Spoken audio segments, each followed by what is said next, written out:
هو مزية الأستاذ بديع الزمان العلمية لا تنكر، وخصيصته الوجدانية أيضا معروفة، ولكنني أحيل العامل الأول الذي يجعل لأفكار الأستاذ بديع الزمان المدونة في كلماته ولمعاته وكتبه التي الحمد لله تنتشر الآن بيننا، أحيل ذلك إلى إخلاصه، أحيل ذلك إلى ربانيته. أنا لست ممن يرى أن دقة العلوم الفلسفية والعلوم المنطقية وما إلى ذلك هي التي تصمت المبطلين وتسكتهم. مفيدة وهو سلاح، لكنه كالجسد الذي يحتاج إلى تسرب الروح إليه.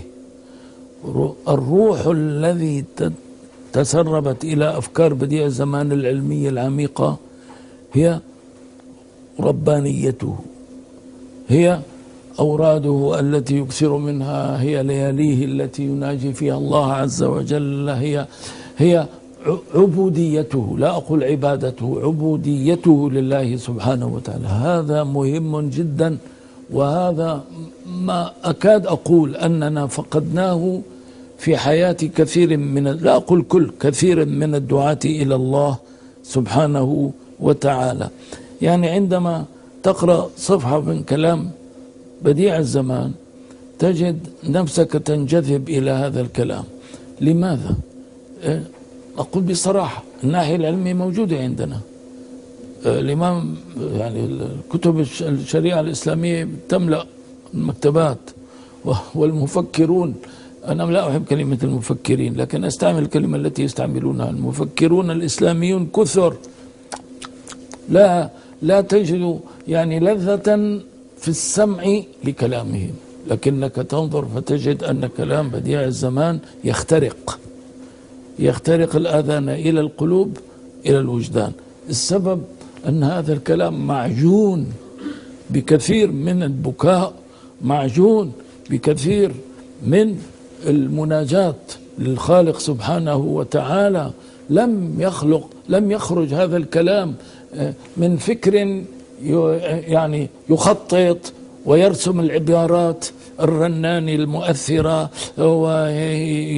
ويفكر في كيفية الاستشهاد بالآيات والأحاديث حتى يصبح الكلام ناجح في آذان الآخرين، مقبول، نعم، متميز عن ما يقوله الآخرون. لا، وإنما الذي يستنطقه ويجعل هذه الكلمات تخرج من فؤاده وجدانه، حرقته، اللذعة التي توجد. هذا مهم جدا جدا، وهذا هو الذي يجعل لبديع الزمان قبولا في المجتمعات العربية، في حين أنه لم أجد مثل هذا القبول لدى كثير من المفكرين العرب. لكن أنا هنا أريد أن أقول شيئا.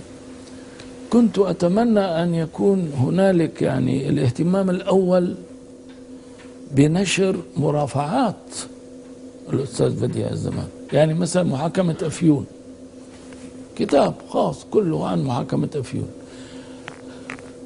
هذه المرافعات شيء لا يعني يعرفه الجيل الإسلامي الصاعد اليوم في بلادنا العربية والإسلامية. هذه المواقف الجريئة من جانب، والتي تعبر عن الشفقة على أولئك الذين يخاطبهم بديع الزمان من جانب آخر. يعني نحن بحاجة ماسة جدا جدا إلى أن نقف على تفاصيل، لا على اختصارات، على تفاصيل هذه المرافعات. نعم، وأنا أذكر لك دليلا على هذا. في عام 61 عندما أتيح لي أن أنشر بحثين عن الأستاذ بديع الزمان في مجلة اسمها حضارة الإسلام، نعم، أظن لأول مرة أتحدث عن شخص لم يكن العرب يعرفونه. ركزت على محاكماته، ركزت على المحاكمات التي نعم وقف فيها مدافعا عن الحق، وبطريقة لا تنم عن يعني الرغبة في الانتقام للنفس أبدا، ما في انتقام للنفس، وإنما تعبر عن شفقة على هؤلاء التائهين، وعن الموقف الصلب أيضا في الوقت ذاته الذي يقفه لوجه الله عز وجل. هذا هو الذي جذب الناس إليه. الآن أنا لست ضد نشر يعني معارفه أفكاره، جيد، ولكن ينبغي أن يترجم أيضا إلى العربية كل دفاعاته، وفي مقدمتها محاكمة أفيون. عندما سئلت مرة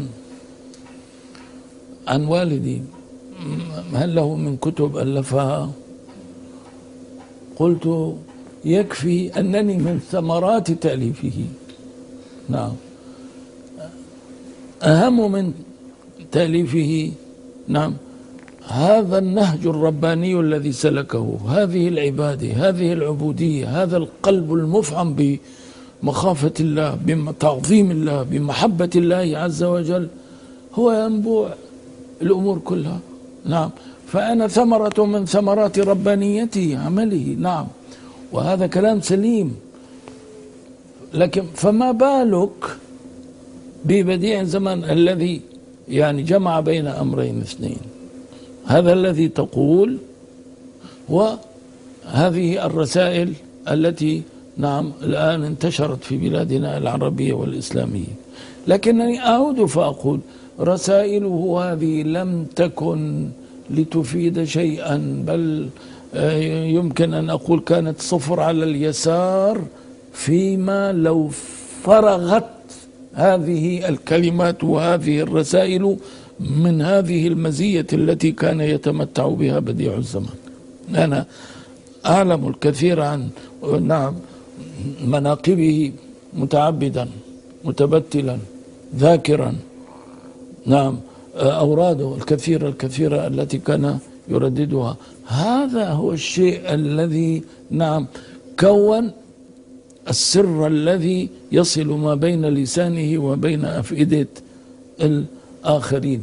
يعني شوف، أنا أقول شيء، الإنسان عندما يذهب ليلقي محاضرة فكرية في مسألة فلسفية، في نظرية من نظريات التطور مثلا، في قضية تاريخية، لا يحتاج إلى أكثر من أن يهيئ معلومات، يراجع هنا وهنا وهنا، يدون المعلومات، ثم يذهب يلقي المحاضرة وإذا به نجاح.